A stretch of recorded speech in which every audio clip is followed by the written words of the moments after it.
We should say we have more on the TPP and the US elections after 6, but let's turn to business news now with Jonathan Mitchell. Jonathan, hello, welcome from Wellington. It appears to be a case of one and done for the Reserve Bank in this rate cutting cycle. That's right, as expected, it cut the official cash rate to 1.75%, again in an effort to get the inflation back to that midpoint, 1 to 3%. It believes today's cut will help get it on that track. I've got actually some projections in front of me from the Reserve Bank.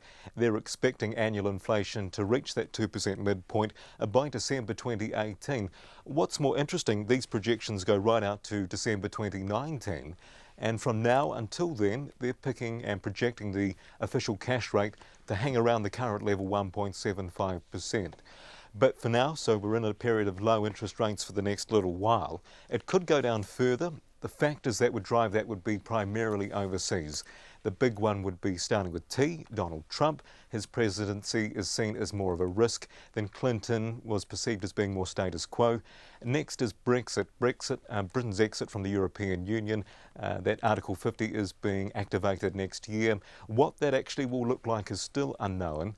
And then there's China and a concern about China's level of debt, especially corporate debt. So for now, the Reserve Bank has cut. Probably at the end of the cycle. It can leave another rate cut in the wings. It doesn't really need to bring it out centre stage unless some of those foreign characters play up. Thanks, Jonathan. Let's talk about the markets. They fell out of bed last night as they reacted to the surprise of Trump winning the presidency. What have they done today?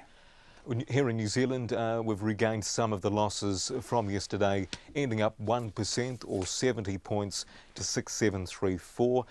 What's interesting, investors seem to be taking the view that Mr. Trump's policies will actually boost economic growth in the US and in turn be good for their businesses. So there's a bit of a viewpoint out there about that. Overseas as well, overseas markets have regained. The Japanese Nikkei up 6% when I last looked a few moments ago. Australia up 3%, 1% gains across the board in the US, Europe and Asia as well. And the dollar is trading a little bit softer, 72.4 US cents and 94.5 Australian. Jonathan Mitchell, thank you very much indeed.